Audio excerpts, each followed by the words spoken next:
Hi friends, அனைவருக்கும் வணக்கம். எல்லோரும் எப்படி இருக்கீங்க ஃப்ரெண்ட்ஸ்? நல்லா இருக்கீங்களா? இந்த வீடியோவில் நம்ம பலாக்காய், பழுக்காத பலாக்காய் இதை வச்சு நம்ம ஒரு சூப்பரான ஸ்நாக்ஸ் ஒன்று செய்ய போகிறோம். வீடியோக்குள்ளே போகிறதுக்கு முன்னாடி நம்மளுடைய இந்த சேனல் நீங்கள் இப்போ தான் ஃபஸ்ட் டைம் பார்க்குறீங்கன்னா, நம்ம சேனலுக்கு சப்போர்ட் பண்ணணும்னு நினச்சிங்கன்னா மறக்காமல் ப்ளீஸ் சப்ஸ்கிரைப் பண்ணிக்கோங்க.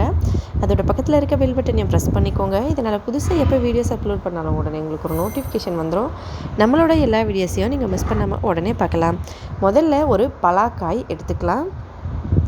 பலாக்காய் சின்ன சின்ன சைஸ்லேயே கடையில் விற்க ஆரம்பிச்சிருவாங்க. அதை நம்ம கட் பண்ணி சமையல் செய்யலாம், காய்கறி குழம்புகள்லாம் செய்யலாம். ரொம்பவே டேஸ்டியாக இருக்கும், உடம்புக்கு ரொம்ப நல்லது. இந்த மாதிரி காய் இருக்கும். இதை கட் பண்ணி ஏற்கனவே ஒரு பீஸ் சமைச்சாச்சு. இப்போ இந்த அளவுக்கு பீஸ் தான் இருக்குது, ஸ்நாக்ஸ் செய்கிறதுக்காக வச்சுருக்கேன். இதை அந்த உள்ளுக்குள்ளே இருக்க அந்த பகுதியை ரிமூவ் பண்ணிடணும்.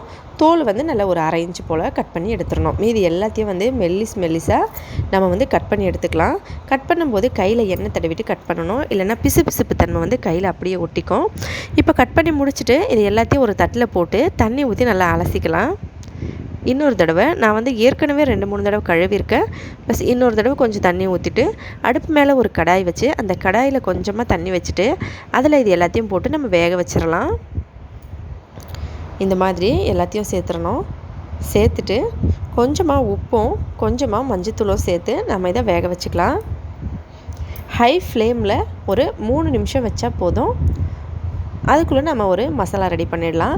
இந்த மசாலாவுக்கு ஒரு 4 ஸ்பூன் அளவுக்கு பச்சரிசியை நான் ஒரு 1/2 மணி நேரம் முன்னாடியே தண்ணியில் போட்டு ஊற வச்சுருந்தேன். அதில் 1 ஸ்பூன் அளவுக்கு சீரகம், 1.5 ஸ்பூன் அளவுக்கு கடுகு, வெறும் கடுகு, அதோடு கூடவே 2 காஞ்ச மிளகாய், கொஞ்சமாக மஞ்சத்தூள், அதுக்கப்புறம் உப்பு. அரைக்கும் போது நான் உப்பு சேர்த்துருந்தேன். இப்போ நான் இதை வீடியோவில் காட்டும் போது அந்த கிளிப் மிஸ் ஆகிடுச்சு ஃப்ரெண்ட்ஸ். உப்பும் சேர்த்துக்கலாம். இதை அரைக்கும் போது நம்ம ஏற்கனவே பலாக்காயில் உப்பு சேர்த்து தான் வேக வச்சுருக்கோம். இதுலேயும் நம்ம கொஞ்சம் உப்பு சேர்த்து அரைச்சிக்கணும். இதில் கொஞ்சமாக மஞ்சத்தூளும் சேர்த்துட்டு நல்ல ஒரு ஃபைன் பேஸ்ட்டை அரைச்சி எடுத்துக்கலாம்.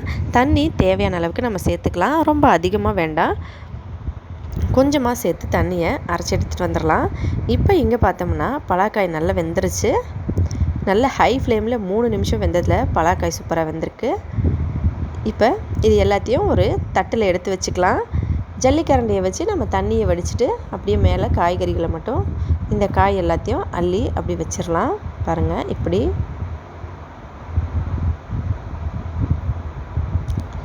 அடுத்ததாக பேஸ்ட் ரெடியாக இருக்குது. அடுப்பு மேலே தவா வச்சாச்சு. இப்போ இந்த காய் எல்லாமே வேக வச்சு தான் நம்ம தட்டில் வச்சுருக்கோம் இல்லைங்களா, அதில் இந்த பேஸ்ட் எல்லாத்தையும் சேர்த்துடலாம். இந்த மாதிரி சேர்த்துட்டு இதை நம்ம அப்படியே 2 பக்கம் அந்த மசாலா தொட்டு எண்ணெயில் போட போகிறோம். தவாவில் ஏற்கனவே தவா நல்லா சூடாயிருச்சு. இதில் கொஞ்சமாக எண்ணெய் ஊற்றி எண்ணெயை நல்லா 4 சைடும் படுற மாதிரி நல்லா இந்த தடவி விட்டுறலாம். கரண்டியை வச்சு 4 சைடும் நல்லா எண்ணெய் பட்ட அப்புறமா இதில் நம்ம ஒரு மசாலாவாக எடுத்து பிரட்டி போட போகிறோம். ஃபஸ்ட்டு எண்ணெய் இந்த மாதிரி எல்லா பக்கமும் படுற மாதிரி பண்ணிடலாம். அதுக்கப்புறம் ஸ்லோவான மீடியம் ஃப்ளேமில் வச்சுக்கலாம். ஃபுல்லாக லாஸ்ட்டு சிம்மில் வச்சுக்கோங்க. அடுப்பில் செய்கிற மாதிரி இருந்தால் ஃபுல்லாகவே அனல் ரொம்ப கம்மியாக வச்சுருங்க. இப்போ இந்த மாதிரி எண்ணெய் எல்லா பக்கமும் படுற மாதிரி வச்சாச்சு. இதில் இந்த பலாக்காயை இப்படி எடுத்துக்கணும். மசாலாவை இப்படி இதில் இப்படி நல்லா ஒரு இந்த பக்கம் அந்த பக்கம் பிரட்டி அப்படியே இந்த எண்ணெயில் வச்சிடணும். இதே போல் நம்ம தவா ஃபுல்லாகவே வைக்க போகிறோங்க. பாருங்கள், 2 சைடு மசாலாவை பிரட்டியாச்சு, இப்படி வச்சாச்சு. இந்த மாதிரி நம்ம ஒன்றுன்னா இதில் மசாலாவை பிரட்டி இப்படி வைக்க போகிறோம். மொத்தமாகவே தவா ஃபுல்லாக நம்ம வைக்கலாம். நான் அடுப்பு ஃபுல்லாகவே லாஸ்ட்டு சிம்மில் வச்சுருக்கேன். இப்போ இது இப்படி ஒன்றா போடும்போதே, ஏன்னா இப்போ நம்ம ஃபஸ்ட்டு போட்டதெல்லாம் உடனே வெந்துடும். 4 சைடு நம்ம போட்டுட்டு வரதுக்குள்ளே உள்ளுக்குள்ளே இருக்கிறது நல்லா வெந்துடும். அதனால் ஃபுல்லாக சிம்மு வச்சுருங்க. இப்போ நம்ம இது எல்லாத்தையும் இப்படி ஒன்றா எடுத்து போட்டுக்கலாம். இது ரொம்ப நல்ல திக்னஸாக இருந்தாலும் பரவாயில்ல. இது நல்ல கிறிஸ்பியாக இருக்கும். ப்ளஸ் அந்த வாசனை ரொம்ப நல்லாயிருக்கும். உடம்புக்கு ரொம்ப ரொம்ப ஹெல்தியான ஒரு ஸ்நாக்ஸ்னு சொல்லலாம். ஈவினிங் டைமில் வீட்டில் குழந்தைங்க பெரியவங்க எல்லாருமே செஞ்சு சாப்பிட்லாம். உடம்புக்கு ரொம்ப ரொம்ப நல்லது. ட்ரை பண்ணி பாருங்கள் ஃப்ரெண்ட்ஸ். பலாக்காய் எல்லா இடத்துலையுமே இப்போல்லாம் ரொம்ப ஈஸியாக மார்க்கெட்லேயே விற்கிறாங்க. நல்ல பெரிய பலாக்காயை ஆன அப்புறமா அது முத்தி போயிடும். அதனால் வாங்கும்போது சின்ன சைஸில் இருக்கிறதா பார்த்து வாங்கிக்கோங்க. கொஞ்சம் வந்து பிஞ்சு மாதிரி இருக்கிறது தான் நல்லாயிருக்கும். கொஞ்சம் பெருசாக இருந்தால் அது உள்ளே இருக்க கொட்டையெல்லாம் முத்துன மாதிரி இருந்தால் அதோடய டேஸ்ட் வந்து நல்லா இருக்காது. இது வந்து எங்கள் நிலத்துலேயே வந்து பலாக்காய் மரம் இருக்குது. அங்கேருந்து பறித்து எடுத்தது தான். இது நிறைய சமையல்லாம் செஞ்சு முடிச்சாச்சு. ஒரு பீஸ் மட்டும் இருந்தது. சரி அதை ஸ்நாக்ஸ் செஞ்சிடலாம் அப்படின்னு சொல்லிட்டு இதை வந்து ஸ்நாக்ஸ் பண்ணிட்டோம். பக்கத்தில் வீட்லேயும் எல்லாேருக்கும் கொஞ்சம் கொஞ்சம் கட் பண்ணி கொடுத்துட்டு மீதி இருந்ததில் கொஞ்சமாக வச்சு ஸ்நாக்ஸ் பண்ணிக்கலாம் அப்படின்னு சொல்லி ஈவினிங் டைமில் இதை ஒரு ஸ்நாக்ஸாக பண்ணி கொடுங்க. குழந்தைங்க எல்லோரும் விரும்பி சாப்பிடுவாங்க. ரொம்ப நல்லாயிருக்கும். எப்போவும் ஒரே மாதிரி ஸ்நாக்ஸாக இல்லாமல் இது கொஞ்சம் டிஃப்ரெண்ட்டாக இருக்கும். இப்போ எல்லாத்தையும் இந்த மாதிரி போட்டாச்சு. இப்போ பாருங்கள், நடுவில் நம்ம ஃபஸ்ட்டு போட்டது நல்லா வெந்துருச்சு. ஃபஸ்ட்டு வந்து நம்ம கையை கழுவிட்டு அந்த ஃபஸ்ட்டு போட்டது திருப்பி விட்டுறலாம்.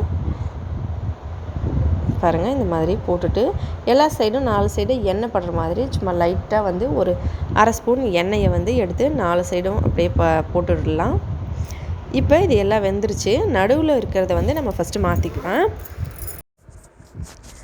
ஏன்னா ஃபஸ்ட்டு வந்து நம்ம வைக்கும்போதே வந்து அங்கே தான் வச்சோம். அதோட அனலும் வந்து பார்த்தோம்னா ஃபஸ்ட்டு வந்து அந்த பக்கம் தான் போவோம் நடுவில். இப்போ இது எல்லாத்தையும் நல்லா திருப்பி போட்டு 2 சைடும் நல்லா வேக வச்சு எடுத்துக்கலாம். மீடியமான ஃப்ளேமில் ஃபுல்லாக லாஸ்ட்டில் வைங்க. அப்போ தான் நல்லா வந்து அந்த மசாலாவோட இந்த காயும் நல்லா ஒன்றா சேர்ந்து வெந்து வரும். இதோட வாசனையும் ரொம்ப சூப்பராக இருக்கும். அதை விட டேஸ்ட் ரொம்ப நல்லாயிருக்குங்க. ட்ரை பண்ணி பாருங்கள். இப்போ எல்லாத்தையும் இந்த மாதிரி திருப்பி போட்டுக்கலாம். ஃபஸ்ட்டு பாதி வரைக்கும் உள்ளே இருக்கிறத திருப்பியாச்சு. இது இந்த பக்கம் வேகிறதுக்குள்ளே இந்த பக்கம் 4 சைடு வந்து நம்ம வச்சுருக்கிறது வேகும். ஏன்னா நம்ம ரொம்பவே சிம்மில் வச்சுருக்கோம். நடுவில் மட்டும்தான் அனல் இப்போதைக்கு ஜாஸ்தியாக இருக்குது. சைட்லலாம் அந்தளவுக்கு அனல் இல்லை. அதனால் நம்ம ஃபஸ்ட்டு உள்ளே இருக்கிறது வெந்த அப்புறமா அதை எடுத்துகிட்டு அதுக்கப்புறமா 4 சைடில் இருக்கிறதையும் மறுபடியும் நடுவுக்கு தள்ளிவிட்டு நம்ம வேக வச்சுக்கலாம். இந்த மாதிரி செய்யலாம். இதை வந்து இன்னொரு மெத்தடில் வந்து எண்ணெய் நிறைய ஊற்றி அதில் வந்து ஃப்ரை பண்ணியும் எடுக்கலாம். ஆனால் ஃப்ரை பண்ணி எடுக்கிறது எண்ணெய் ரொம்ப அதிகமாக ஆயிடுச்சுன்னா அது உடம்புக்கு நல்லதில்லை. நம்ம இந்த மாதிரி சுட்டு எடுத்தோம்னா இது ரொம்ப நல்லாயிருக்கும். லைட்டாக வந்து கொஞ்சம் அந்த மாதிரி அந்த ஃப்ளேவர் ரொம்ப நல்லாயிருக்கும். ட்ரை பண்ணுங்கள். பாருங்கள், இந்த சைட்லலாம் நல்லா வேகலை, அனல் வந்து பத்தலை. நம்ம அதிகமாக தீ வச்சோம்னா உடனே கலர் மாறிடும், ஆனால் வேகாது. அதனால் ஃபுல்லாகவே நம்ம சிம்மில் வச்சு தான் இதை பண்ணியிருக்கோம். இப்போ இதை எடுத்துடலாம். இதே போல் இப்போ எல்லாத்தையும் சைடில் இருக்கிறத உள்ள தள்ளி வேக வச்சு எடுத்துடலாம். ட்ரை பண்ணி பார்த்துட்டு மறக்காமல் கமெண்ட்ஸில் எப்படி இருந்ததுன்னு சொல்லுங்கள் ஃப்ரெண்ட்ஸ். வீடியோ பிடிச்சிருந்தா லைக் பண்ணுங்கள், ஷேர் பண்ணுங்கள். மறக்காமல் நம்ம சேனலை சப்ஸ்கிரைப் பண்ணிக்கோங்க. மேலும் இதே போல் இன்னும் பல புதுவிதமான டிஃப்ரெண்ட்டான வீடியோஸ்லாம் பார்க்குறதுக்காக ஹெல்த்தியாக சாப்பிட்டு சந்தோஷமாகவும் சேஃபாக வருங்க. அடுத்த வீடியோவில் பார்க்கலாம். நன்றி, வணக்கம்.